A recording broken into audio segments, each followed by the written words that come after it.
Good day, ladies and gentlemen. My name is Captain Raghu Raman, and I'm going to be your host for what I'm sure is going to be a great discussion with a panel of leaders who represent a very diverse range of industries and services. Now, I understand in the age of webinars at the time of COVID, many of these subjects have been done to death. So we decided that rather than doing that regular, usual world after COVID general stargazing, we will use this platform and expertise to discuss some down-to-earth, practical, difficult, and perhaps also a little bit of controversial issues. Let me begin by introducing the panel, and in no particular order, we have Nitin Sethi, who's the CEO of Aon, who's worked with Mercer, Coke, Rivigo, and so comes with a very deep understanding of human resources in virtually every industry. Also, since Aon works in the field of risk, reinsurance, retirement, and health solutions, I think we'd all be very keen to hear how companies are dealing with the human angle of this crisis, which is arguably very different from any other crisis that any leader, whether a bureaucrat or a politician or a company CEO, has faced. After that, we have Ravindra Kelkar, who is the head of Citrix and has been in the tech industry for decades, having worked with Tech Mahindra, Microsoft, Cisco, Nobel, all companies who are probably going to benefit a lot from the current situation. His role in sales and client interface has given Ravi a very deep knowledge of the range of customers and their situations. So I'm hoping that he'll be speaking both from the technology company and the client organization's perspective. Next, we have Kamal Dutta, CEO of Skillsoft, the learning and talent management company, who's also been with SP and IBM. Skillsoft is another industry which I think has got a major role to play in the world after COVID, mostly because the paradigm of learning as we knew it is going to change forever. And finally, saving the best for the last, we have Sindhu Gangadharan, a homegrown leader from SAP who's followed the path of working her way up in the same organization, although in a very diverse set of roles, and ended up as the first woman leader of this German tech giant in India. And not only a person who's reached these heights, but has also been a champion for diversity in the tech world. And I think the rest of the panelists need to watch out because she's also been a debater ever since she's been in school. Now, what I'll do is request each one of these leaders to open up with their thoughts. So Nitin, why don't you begin? Thanks, Captain. Thank you so much. Firstly, excited to be here and hope everyone in the panel is doing well, families and all colleagues safe in their respective companies. Obviously, these are very difficult times. There's a recent Harvard research that actually says this is the toughest mankind's faced since World War II, because it's not just about financial and monetary stuff, but our health systems and our own personal health and those that we love is coming under risk and scanner. So in that sense, this is genuinely the toughest thing. Companies are facing difficult times. From where we are, I have the privilege or the opportunity to look at larger client groups in India Inc. in general. We're working with tons of them on how they're responding, their priorities, and there are a bunch of different kind of companies responding in different ways. We've had small companies who've had to kind of go out upfront, kind of get into job loss environments. We've had bigger companies who are still waiting out. But in general, I think what's really happening is that companies are putting in place, simulations to try and understand what's coming in the short term, what's coming in the long term. Most companies are responding well. They're waiting out, looking out to see, what could be out there from a long-term perspective. Most companies are saying that making employees go out of job is a very transactional element. And they're actually taking multiple sets of other measures, which could be transactional cut in costs, which are around, hiring freezes, travel cuts, etc. But retaining employees, because, most people think this is going to be like a V-shaped recovery or a U-shaped recovery. And when that time comes, they actually want to go in with full might of their organizations to kind of retain opportunities because, most economists believe that, the next 12 months are going to be tough for India. But, once we're out of this, India would still continue to grow at 6.5%, 7%. So in that sense, companies want to retain their capabilities and ensure that during this period, they are actually building muscle so that when the opportunity comes, they're right out there to grab those opportunities. Yeah, so that's my first sense of what's really happening out there in the market. Ravindra, you want to go next? Great. It's a pleasure to be here. We all know world is very, very different since the last month. What's really unique about this challenge is the uncertainty. Any management challenge you can get about when you can define it very well and you have a timeline to it, right? What we are experiencing is the uncertainty, and that's the most challenging part of the situation. We always believe that work is not the place you go to, work is what you do, and that's what we now see happening. Tons of companies across the world have called out people to be their biggest assets. And right now, people are the one who are impacted the most, whether it is customers or their own employees. And we do feel moving forward now, remote work will become mainstream, which has always been discussed in the past, but there are health emergencies, situations like these that will now make it happen much faster than what it was earlier. Thank you. Kamal, would you like to go now? Thanks. It's a privilege to be part of this group and this esteemed panel. I think in today's business climate, I think Nitin and Ravindra were spot on. It's teaching us very intense lessons. It's changing our attitude, our perception, our interpretation of variety of things, both at a personal level as well as a professional level. It's forcing us to learn and adapt to this new world, where we have to learn and come to terms to cope out of this crisis. So I would recommend one of the things is to learn your way out of this crisis. Employee engagement will be key, as Nitin pointed out, their safety, the health focus, ensuring that they are our top priority and driving that engagement with the employees. You know, there were earlier things like health, safety, etc. They were nice to have. They are the top priorities now for organizations. BCP planning is, of course, your biggest ally. Multiple scenario modeling is, of course, a given that is being done. And yes, digital disruption, which was being talked about for more than a decade, has become more of a thing that has been thrusted down in organizations today. And everybody is in some way adapting to that digital disruption at a speed which was never thought of before. So that's a quick summary, Raghu, for you. Thanks. All right. So that leaves you to. Thank you, Captain. Thanks for having me on this panel. And it was great to hear the views from Ravindra, Nitin, and Kamal as well. Maybe a couple of things. I think a lot has been already said. And I think most of us would agree that post-COVID, I think it's very clear that there'll be significant changes in the way businesses are conducted, and also the role of technology, I think, becomes pretty prominent and becomes super important in this whole wave post-COVID. I mean, and I want to touch on two aspects, and I think some of them were already addressed. I mean, one is customer experience, and two being about employee experience and how to manage them. I think two are extremely important. I mean, for an organization like us at SAP, both these aspects are super important. I think, Kamal, you just outlined the importance of the employee. But if you just look at it from a customer experience point of view, I think, and also in India, right? So with the lockdown, what we are seeing is there's tons of businesses out there where which depend primarily on the physical contacts that they have with the customers.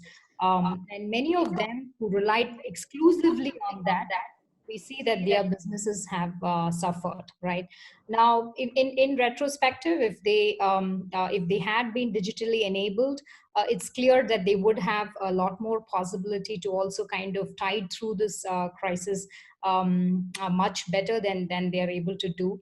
And so I think while serving customers physically will still continue to exist even post-COVID, I think supplementing those experiences with a digital experience, I think will absolutely become the norm. And also what would be important is like how customers who gravitate more to, say, you want to go to a shop where you get the best experience, the people know you, they have that personal connection to you. Likewise too, I think in the digital world, what will happen is for businesses to succeed, it will become super important that customers have that very personalized and very unique experience. Now, let me illustrate this with one example. I was just talking to one of our customers here actually operating out of India, and they are mainly in this whole area of eye care, right? You would think, I mean, how can an area like eye care be transformed completely from a digital point of view.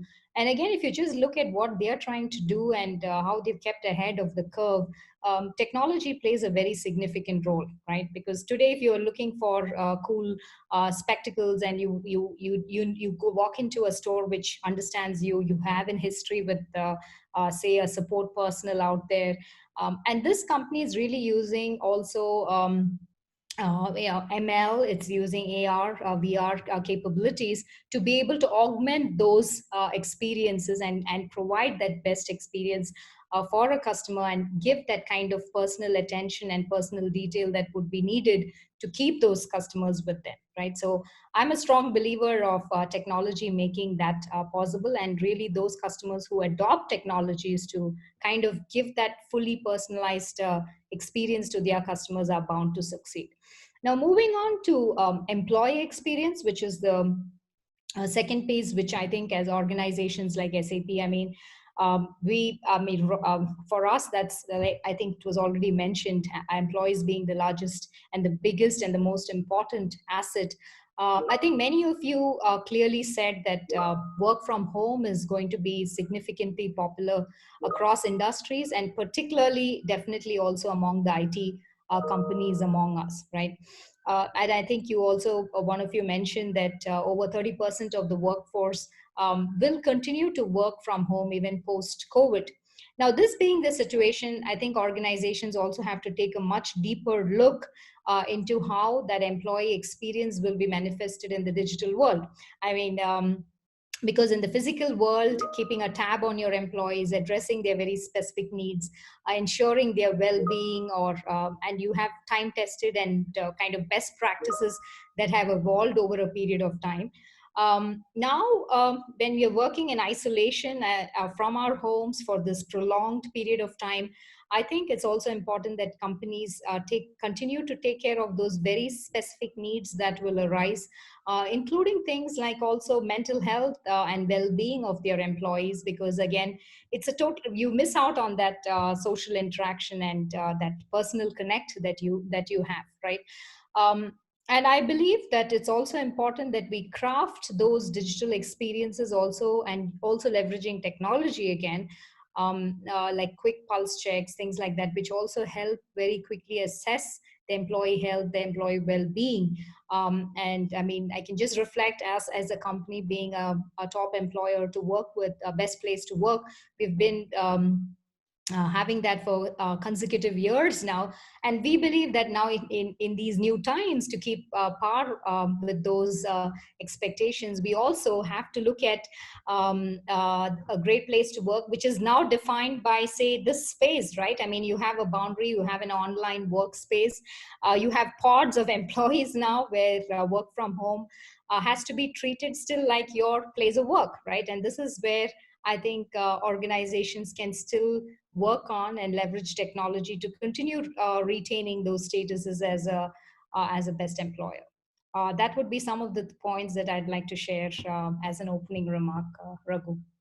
Thanks a ton, Sindhu. That was just brilliantly captured. So, Nitin, I'm just going to go with you first, and the elephant in the room, downsizing. You mentioned that most of the companies are looking at a V or a U-shaped curve, but there are going to be certain industries which are going to have to let go of people. Aviation, real estate, automobiles. I don't think these companies are envisaging a quick recovery, because even before the COVID, things weren't very bright for them. So I'm sure there must be certain clients of yours who are looking at the challenge of downsizing or right sizing.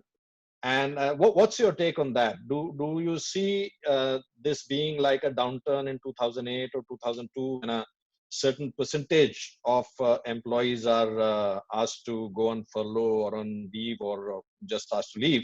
Or do you see that because this is a global crisis, companies are going to take everyone sharing the poverty kind of approach to it? We've seen the government also, which has cut down some perks and benefits of all their employees, most of their employees. So what do you think is going to happen? Poverty being shared by everybody, or you will see a certain percentage in certain industries having to leave the organization?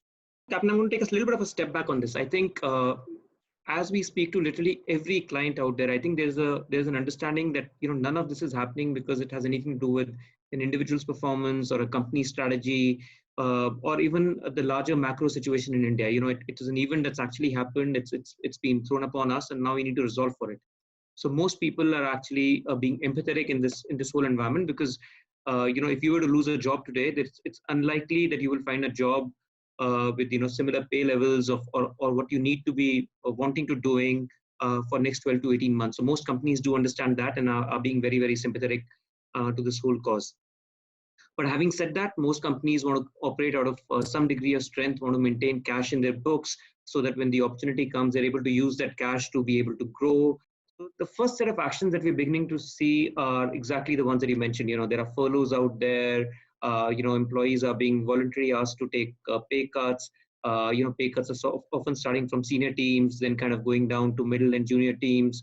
They range between 20 to 40% of compensation. So I think that's going to happen. That's going to happen for some time. Some industries are going to get into this whole circle much faster than the others. Some are going to resist for a while. I think at some period of time, if this was to continue for a year, we would in general see this as a trend across. It will obviously create and lead to unemployment rising in the country. And my response to that is that many of these people are going to find a job back for a year out or a year and a half out. But the problem for India is that for long-term employment and to kind of distribute wealth better, India needs to actually kind of not just focus on the service sector, get into manufacturing, get into infrastructure, genuinely create jobs where people are coming into factories and producing things, because that's where the last man on the ground in our villages, in our rural areas, in our third and fourth tier towns will start getting jobs. So I think that has to be a focus area for the government, for industries to create. So Ravindra, we'll move to you. My question to you is that your business requires a lot of collaboration, both at the client end and at the solutioning. And this means interaction between teams, which in the past would mean teams flying across countries, different locations. It's very common to see that enterprise level solutions involves expertise being drawn from various different countries and a lot of travel which would be involved. Now, what happens to that? How do we do these travel-based solutions, getting expertise from different countries? I mean, video conferencing can be done, but it has its limitations. So how do you see that happening? And a follow-up question on that, how does the decision-making cycle now starts getting affected? Because earlier, I mean, I've been in meetings where we have 15 decision makers in one room. You have the vendor or the partner making the pitch, the questions being answered right there on the spot, solutions being arrived at, compromises being made on the solutioning, and the way forward being given. Now, given that we are moving from a duplex communication to a simplex communication, and this webinar is a great example that when one of the persons speak, the others just have to listen. There is no side conversation. There is no other method to communicate. How do you see the enterprise solutions, which in any case, we must remember, used to take a lot of time. All projects, 90% of the projects used to go over time and over budget. How do you see that now panning out in the world where we will have to rely largely on communication channels, which are very, very difficult to begin with? Yeah, so Captain, there are multiple aspects of what you just asked. So I'll try and cover them in bits and pieces. The first thing is that coming from technology world, I do believe that technology will be the biggest enabler. And in the past, we haven't probably used technology to the extent because we always had flexibility of seeing the person across rather than on video conference. But now we know that even board meetings of some of the banks over last 1 month has been done on video conferencing, right? So mankind, is always flexible in terms of getting things done. So that's point number one. A lot of things around people, processes, IT infrastructure, and physical assets will change to bring it all together, right? As an example, we've always done this DC DR drill. We do fire drills, right? And now there'll be remote work drills. Some of the roles will get redefined. Some of the companies are going to say, oh, this role is always best done remotely, right? Let's get that done, because then in worst scenarios like this, it will at least have that function running, right? So we do believe that technology will help in many of these aspects. Just to give an example, that when I'm sitting remotely at office, I cannot just collaborate and ask someone else, oh, how does one apply leave, right? Just because I don't recall which tool to go to and apply leave, right? It will give birth to bots, which is what always has been there, but not many companies use it as a mainstream function. Video conferencing, you already mentioned. There are lots of things that we as company are doing in terms of engaging with employees on an ongoing basis, more surveys than what we were doing earlier, right? So I do think that both processes and technology, redefining some of them will definitely get us there, and those will be the answers. Okay. Now, the second question I wanted to ask is, yours is going to be one of the industries which will be beneficiary of, in some sense, this the format of remote working. There's no doubt about that, and I'm sure a lot of your shareholders are, getting happy about that. So, what do you think is the role of tech companies in an environment like this? I want to give you an example. Like, while there are a lot of tech companies which are objecting to security challenges in technologies like Zoom, in which we are right now. But this has been a lifesaver. Zoom has been a lifesaver for thousands and thousands of people, even those not related to the work environment. So what do you think is the role of technology companies now to help in this battle against COVID? And I don't mean just bringing medicines or integrating people, but even going ahead in terms of, I'm sure there'll be many employees who do not have the kind of bandwidth that some of us have. They may not even have the privacy to do video calls in their home. They may not even have the connectivity. And while I, liked what Nitin said, but there are companies which have actually let go of people. I mean, media industry is one of the examples which has had to let go of people. So where do you see the role of technology apart from a commercial role, more from, I don't want to use the word CSR, but more from a global responsibility role? Where do you see that? Captain, you said it rightly, right? Companies like Citrix have been right in the center stage right now, helping customers. We are blessed in the sense that remote work that everybody talked about, we are the company which is called as work from anywhere company. So in that sense, last 1 month has been more busy than ever.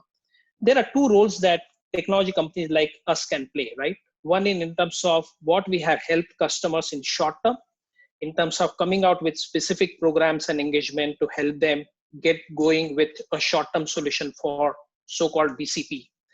But second is more long-term solution, right? I talked about how technology can help impact people, process, and physical infrastructure. So I am not precisely saying technology from a CSR standpoint, but technology, because it's available and remote work can happen, can now completely redefine the physical asset strategy of a company, which was not possible earlier, right? Can companies save millions of dollars on physical assets, physical infrastructure, and reinvest that somewhere else? I do think so, right? So in a nutshell, answer to your question is technology company will have multiple roles to play, help people be productive, irrespective of where they are. From a technology standpoint, be enabler to connect, becoming what Sindhu said, employee experience, more creating digital workspaces now than workspace being a physical space you go to do your work. Processes, right? How about now companies going beyond and saying, oh, some of the work will happen remotely, and hence I can use this specific people aspect, which I had not used earlier, in terms of millions of brilliant people who can't come to office but can do something specific for the company housewife audience in India, right? Using them effectively can be another piece. And then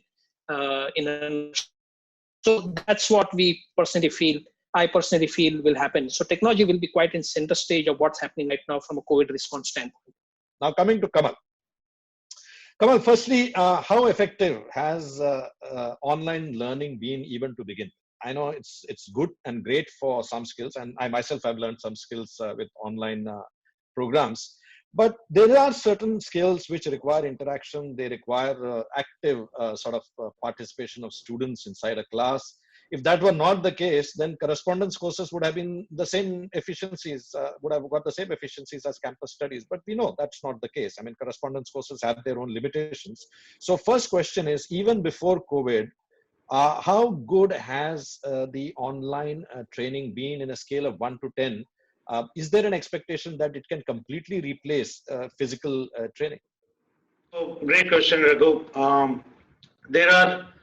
Let me take a step back and say that the pre-COVID era was largely driven by things around automation, workforce automation, as Ravindra said, but also automation in general, around AI, around big data, and around variety of other technology enablers like IoT, blockchain.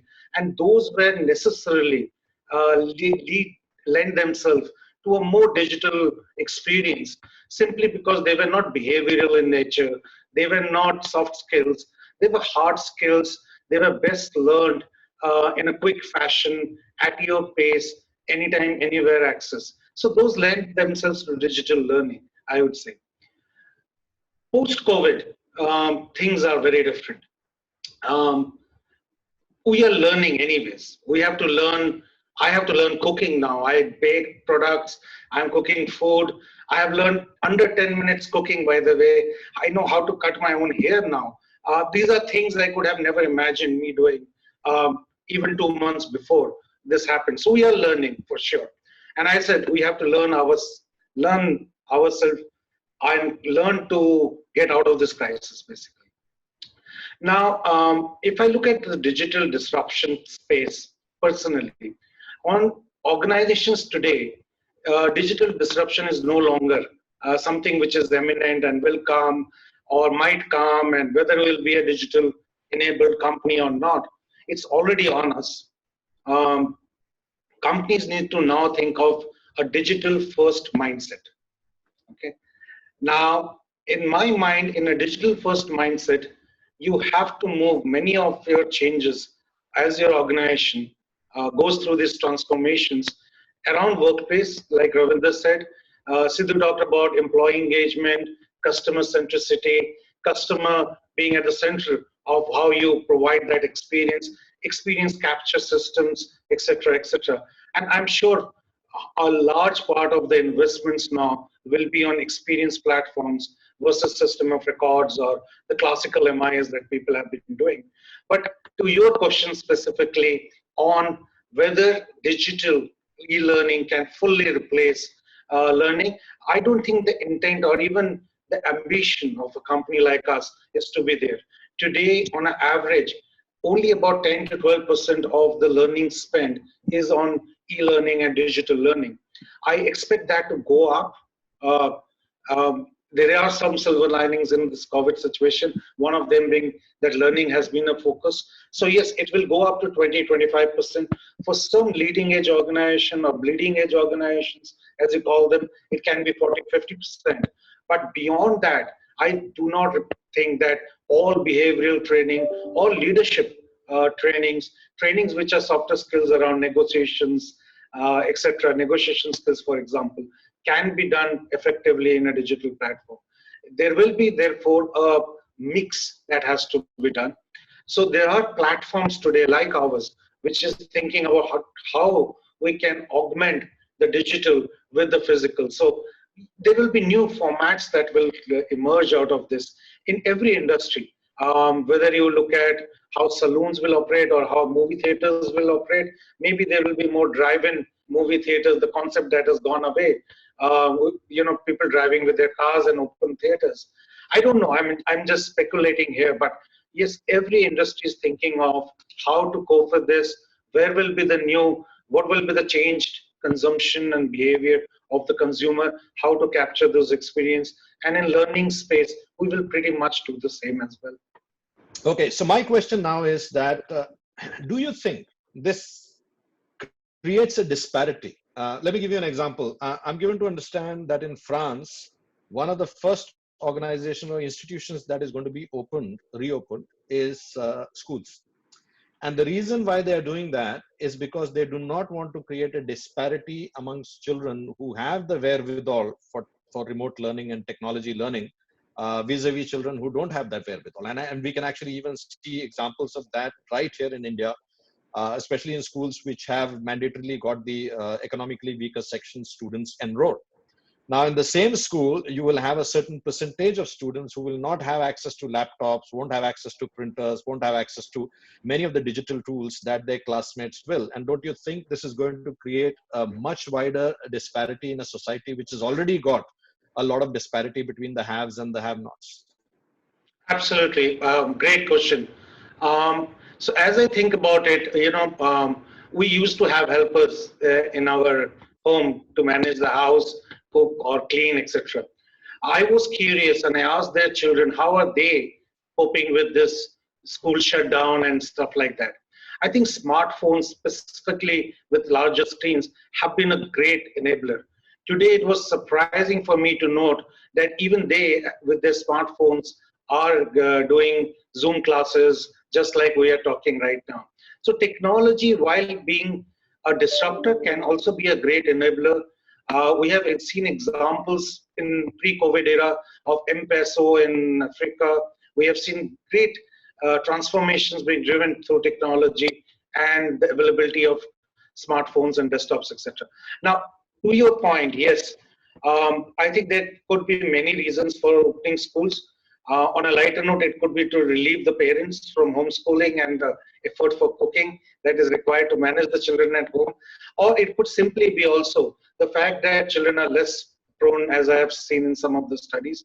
But I think to your point of disparity, I would argue that digital is a great enabler. It doesn't matter where you are, which city you are, which place you are, as long as you have internet. So I think the challenge really will be to accelerate the pace of technology adoption, smartphone penetration, internet penetration, which the government is doing in large extent. But I think that will be the time to accelerate it. We cannot go back to the pre-COVID era. That will not happen. At least not in the short term, not in the midterm. Maybe it will take, I saw US saying it will take more than a couple of years. Somebody said that it took almost, in 9/11, when 9/11 happened, there were 45 million passengers in JFK airport. It didn't take them 1 year, 6 months to get back to that level. It took them 14 years to get back to that level. I hope that with COVID, it's more of a V-shaped recovery. It won't take that long. But my recommendation, suggestion, and therefore a strong deliberation will be towards enabling the technology so that we not only cope with similar situations again better, but more importantly, remove those disparities that may exist by extending those technology to even disparate, economically weaker section of the society. That's a great hopeful conversation, Kamal. So now coming to Sindhu. Sindhu, SAP has always been a company that helped organizations do their business process re-engineering, and SAP is almost synonymous with that, with helping clients. But right now, I think every company in every industry is going through a business process re-engineering. So can any company, including the giant like SAP, manage that kind of a bandwidth of changes happening virtually all around and having to, as they say, paint the aircraft while the aircraft is flying? That's a great question, Raghu. And in fact, I just got off before this call with all hands, where we had our one of our board members, Thomas Savasek, joining and addressing. And one of the questions that was raised by some of the employees in Labs India was exactly on these lines, on business process re-engineering and how some of the customers are of SAP. I mean, we have 450,000 customers across the world in various industries, right? And again, a lot of these customers now are kind of a lot of them, I mean, particularly if I just take sections like manufacturing or automotive, things like that, they're reassessing what that means when you digitize your supply chains, right? Because many of the countries have kind of brought their entire manufacturing processes, as you know, to almost a standstill. So now slowly we are seeing some of the companies in China slowly reopening.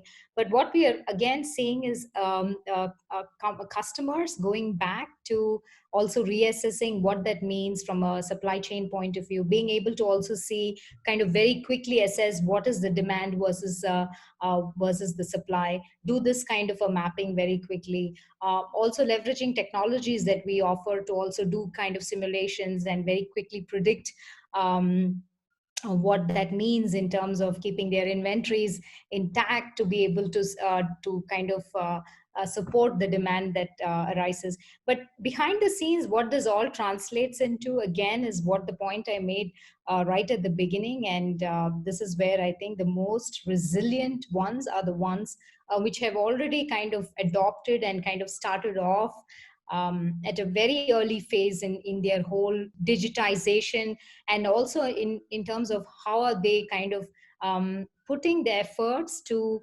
look at aspects like cross-application analytics, things like built-in intelligence, to help them drive those business decisions based on data, based on insights, based on history, and also prediction based on the current situation. So yes, I think we are seeing a lot of that happen across the various industries. I think some of the industries that was earlier called out, like travel or even entertainment, media, and so on, are highly impacted. But here again, I think these companies are also looking into how can they keep those most critical resources, look at what are those resources worldwide, again using technologies like I mentioned, to keep their business running, and also looking into how they can leverage things like gig economy, people coming in, addressing that very specific need, very specific skill set that's so much needed. So in summary, I would say, yes, the most resilient ones are the ones who have really embarked on that journey of truly becoming an intelligent enterprise. And what I mean by that is, again, behind the scenes, leveraging technologies, be it ML, be it IoT, be it analytics, to help them kind of drive those business decisions based on data and insights. So my second question, Sindhu, to you is that this whole COVID, which has suddenly stopped access and mobility between different parts of the world, has also created a psychological, sort of aspect into decision makers who now want a large part of their assets and technology to be close to them, to be next to them. The comfort with which they could have their solution team working and located in 5 or 6 different countries and meeting up once a quarter or meeting up once a fortnight, I don't think that comfort is going to be there psychologically anymore. So how would a company like SAP, which has, as you rightly said, hundreds of thousands of clients all over the, tens of thousands of clients all over the globe, be able to manage this psychological aspect of companies wanting to bring the technology partners as close to them as physically possible? That's a great question, Raghu. And actually, to be very honest, SAP as a company, I mean, given that we operate in close to 180 countries worldwide, this is nothing new to us, right? So we've always built our solutions, our products, our expertise in very close collaboration with our customers.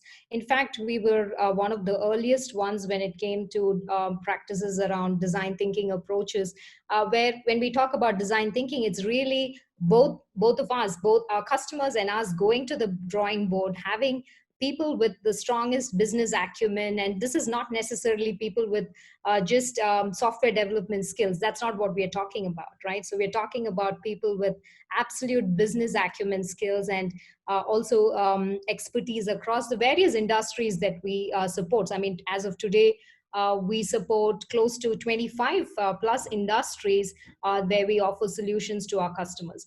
And so if you ask me, actually nothing has changed in that sense. We are still seeing customers rely on trusted solution vendors like us to be able to provide the best in these times. And like I said to my earlier comment, customers are going back to some of their core processes like lead to cash, where we are looking into processes all around customer experience.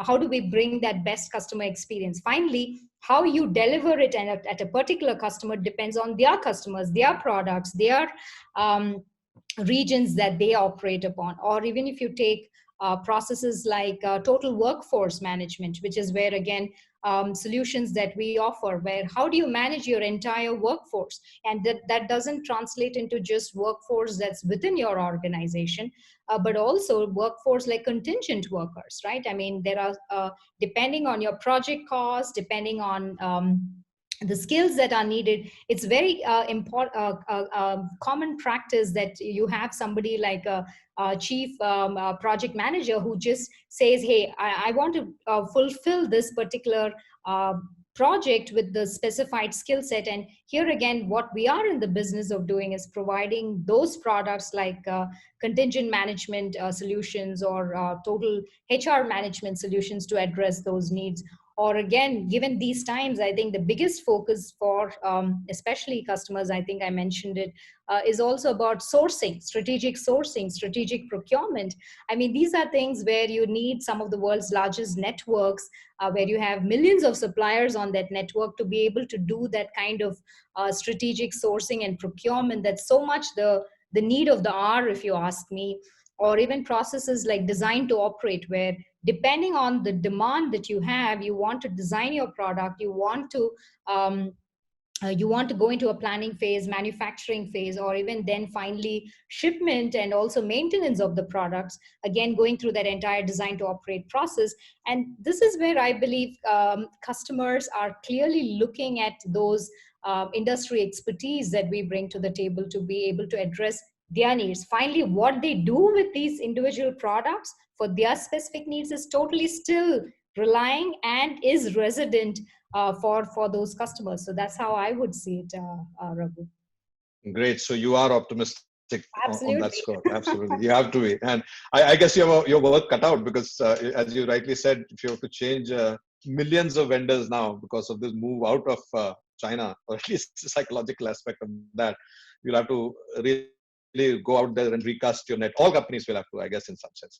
My last question to you is not to do with technology. It is to do with, and you're the best person qualified to talk about it. I think Kamal mentioned it earlier when he spoke about this opportunity opens up a completely new space for women. How do you see the combination of designing new customer experiences combined with the fact that now you have a far more enabled workforce to work together? How do you see that rolling out? That's an interesting question too, and in fact, many have posed this, and I think there's quite some talk track out there when you look at the media reports as well on this topic. I think we do have a valid point as when it comes to work from home and work from home becoming the new norm. I think many of us on the panel already talked about it. It definitely throws open a lot of opportunities for women. But if you ask me, I would just say, why just women?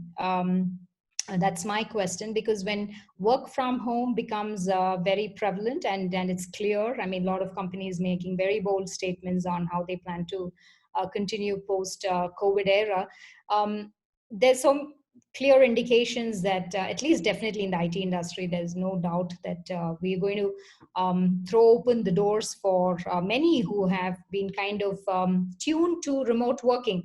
And I think I mentioned earlier on, we have a very strong gig economy in India, and that is the case where remote working is not uncommon or unusual, right? So in my view, I think before the COVID crisis came upon us as it is right now, many companies and many organizations were very keen to actually consider this work from home option as an option, like I said, right? And mainly to retain and attract kind of the best talent, if you ask me.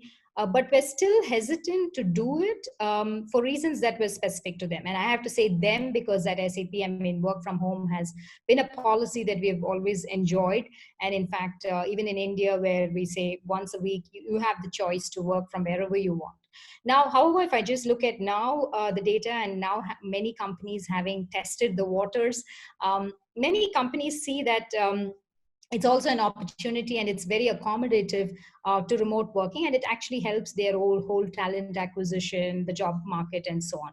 And I want to particularly call out the Gen Z, right? So particularly people who are born in this born between the 1996 to 2010. Actually, they are more comfortable working from locations of their choice rather than going into a very specified, here, this is your workspace. That's something where now, given this opportunity, we're absolutely sure that this trend is definitely going to accelerate as these new generations come into the workforce. So if you ask me, and I wouldn't kind of stereotype men versus women or anything, because there's always a different point of view depending on, of course, your own situations um, and conditions that you are acquainted to. So I think work from home, to summarize, when it becomes the new norm, I definitely think there will be a huge benefit, and to everyone, irrespective of the gender, actually. I want to now ask this question to everybody. It's a common question, and this is, some of Ravindra basically said, and some of you also indicated that work from home. So it's not where you go, it's what you do. At the same time, and I remember this from my NATGRID days, that we actually advocated very, very strongly for flat building. Just to explain the nuance to you, we had two options. One option was to have a flat building or a towered building, and the flat building would actually cost a few crores more. But the advocacy we did for the flat building was that improves interaction between people. When you need to have creativity, I mean, IDEO, which does design thinking, and various different companies, and I'm sure you've read this in several places, that they advocate the fact that if you want more creativity in an organization, then design the staircases to be bigger, the water cooler areas to be bigger, because that's where conversations take place. They don't take place in conference rooms. So this is a question to everybody. I'll start with Nitin to ask that, work from home sounds very good. Teleconferencing sounds very good. But the fact is, a lot of our creativity actually comes by putting diverse people inside a pot and allowing that Brownian motion to happen. I mean, that is the surefire recipe for creativity in virtually every organization that I have known of and I've read of. So what happens to creativity now? Because if we are removing that, or at least reducing that dramatically, what happens to creativity? That's my first question. And the second question is that I still believe that I agree with you when you say, Ravindra, that it's not work, it's not where you go, it's what you do. But people also go to work and do other stuff. They meet friends, they have colleagues, they have they trade. I'm sure many of us have a best friend at the workplace, and we would want to meet up with those people. So how does this change creativity, and secondly, just the human touch? How does it change that? And Nitin, you want to go first on this? So, my first response to this is, I think we're looking at this from a very time and moment from now kind of a perspective. It's not that workplaces are not going to open again, people are not going to be back in offices again. I think they absolutely are. It's a question of 2 weeks or 6 months, but people are going to be back in office. For the moment, would innovation suffer? Would creativity suffer? I think some aspects would, which involve people to be in physical rooms and conference rooms, the need to have a whiteboard out there in front of you. In the long run, I think some of those problems will solve. But I think the big lesson in this is that in some form and manner over a period of time, VR and many of the other things will actually start to come into play to kind of create environments when you're working out of home to make them as real to being right next to another thing. So I think, over a period of time, next few months, people are going to be back in. And I personally do believe that, for creativity to work well, for innovation to kind of thrive, you generally need to have people next to each other, reasonably often. So, I'm a believer of that. Ravindra, you want to say something in this? Captain, my thought on this is that it's going to be both, right? Work that can happen remotely. Choice would be given to the employees to be at work in terms of being at office or do work at home. So is the choice that employees will get in the context of what you said, that organizations will build capacity to always have 30% of employees working from home, that 30% will not be only those 30% on any given day. It can be mix and match, right? There are some people on any given day, because there is a team meeting, can decide to come to office. So specific roles will have that flexibility, and people will decide based on time of the day that whether they want to be in office or do work remotely.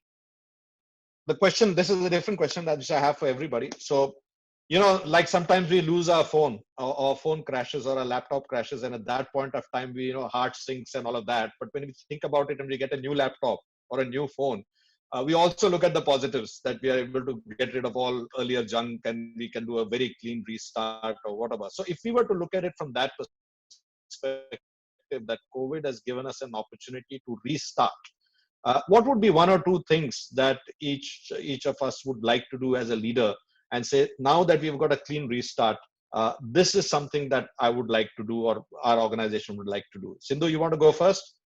Sure, Raghu. I think if I just look back at the last couple of months, there were so many very critical board meetings where we always thought we had to be in the same boardroom to be there and look into each other's eyes. And now, I mean, we're just, as a matter of fact, really getting into a Zoom call or a Microsoft Teams call and making those decisions and moving ahead with it, right? The same also, if you just look at it from the sales side. So if we always thought, quarter end, you have to be on the customer side. You really have those deep negotiations face to face, but all that's changing.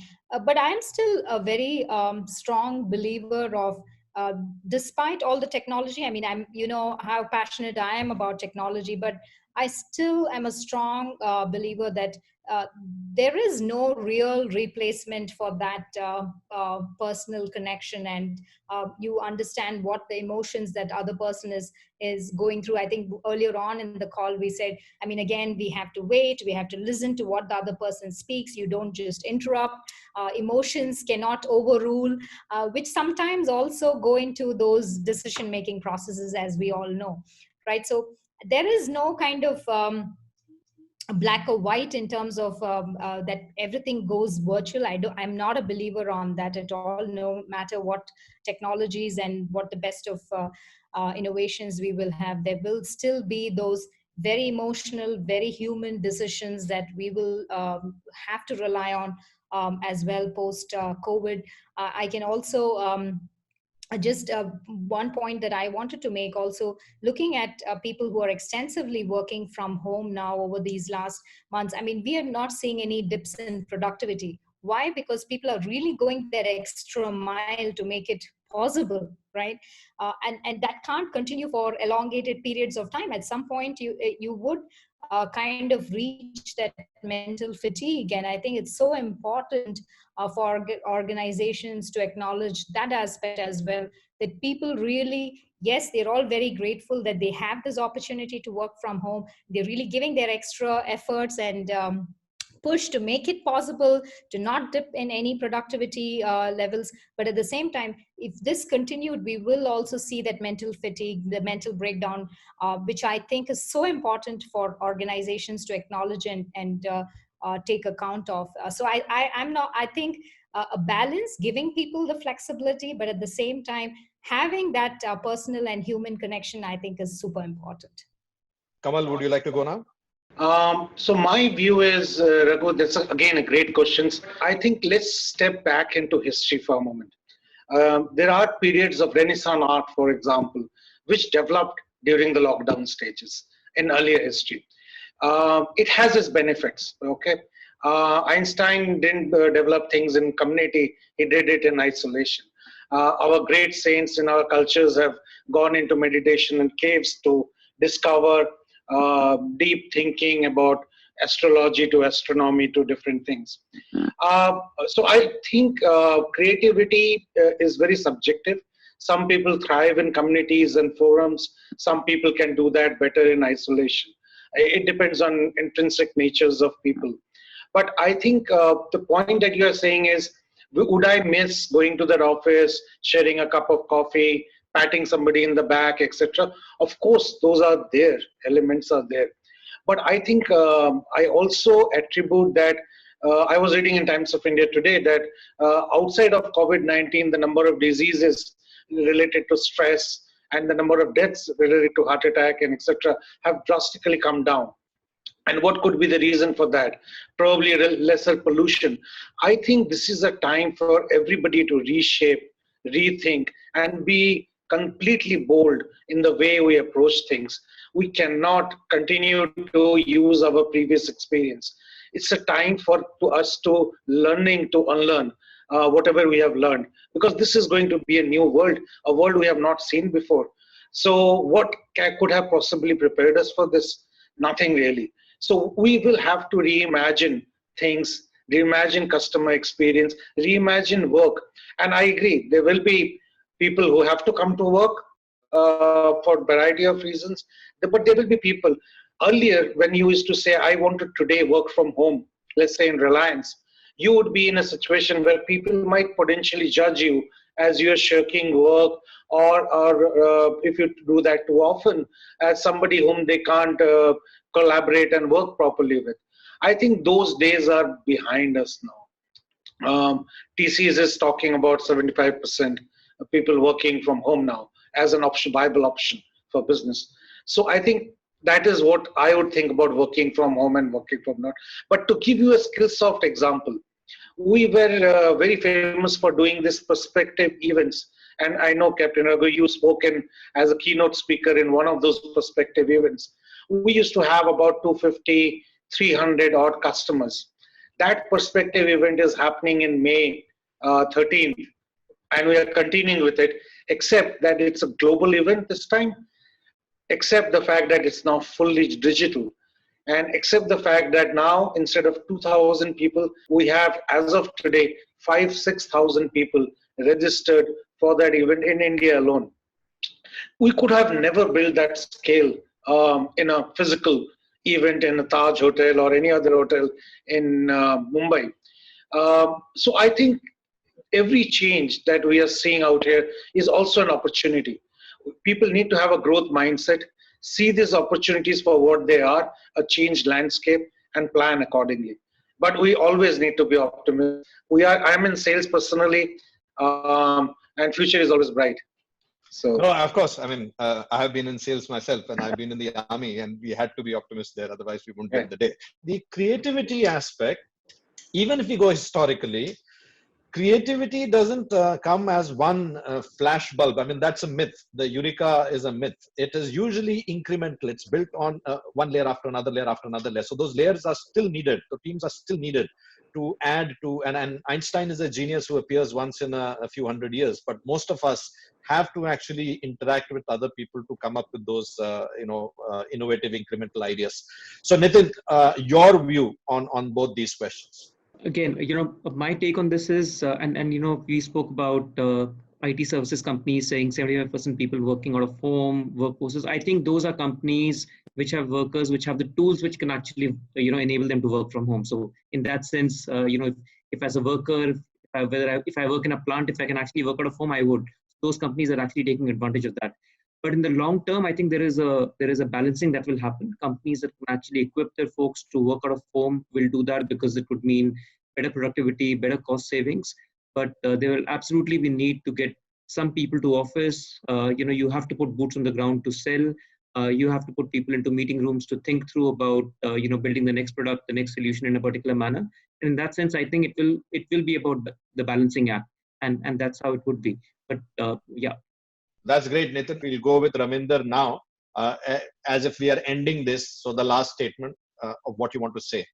Yeah, in closing statement, I personally feel that for some industries, it will be pause onwards. The companies that were digitally enabled, new normal would be faster of enabling people working from home. Obviously, some industries will get impacted from the standpoint of financial models. We talked about retail industry, hospital industry, yes, but for many other companies, it will be pause onwards. With respect to, whilst I am not an economic expert, for some companies, as we know, it was more of a health emergency than anything else.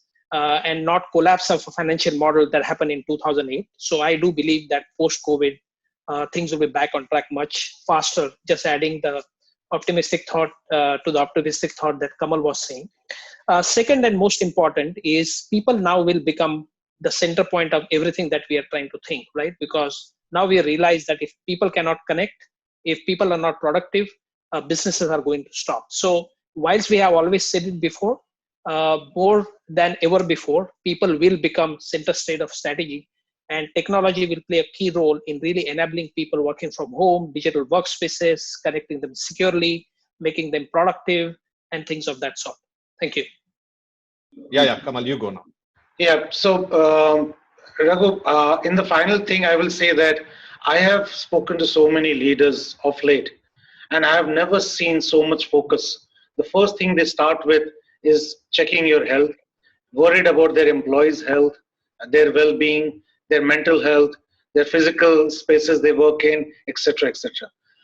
Earlier, I would talk to these leaders about these kind of things, and it would be, yes, nice to have. They have become central and the first thing that people talk about now.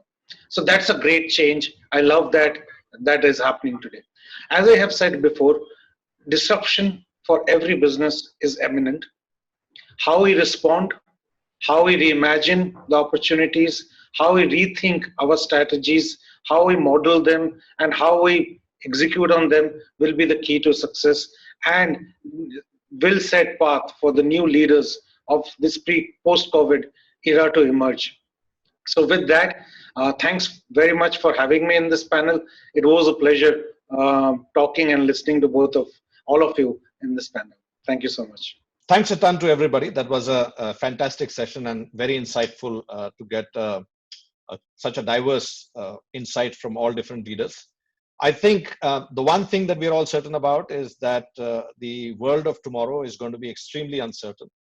And leaders will have to learn how to operate in a VUCA environment, where the only thing that we can be certain about is uncertainty. It's a cliche, but it's true. And if we are those kind of leaders who need a lot of clarity, and we need everything has to be just exact, and we have to dot all our I's and cross all our T's, I think we will have a tough time in an environment going ahead. But if you are those kind of leaders who are more or less in the same direction, who have generally a fair idea of where they are going, who are able to actually use the compass as they are moving ahead and make corrections, make changes, my sense is that we will do much better. So I think the leaders will need to have a high tolerance for ambiguity and be able to think on their feet and innovate literally on the fly. And so long as we are able to do that, as most of the speakers said, we can be optimistic about the future. Thank you very much once again for participating in this, and I look forward to seeing you again soon. Bye-bye.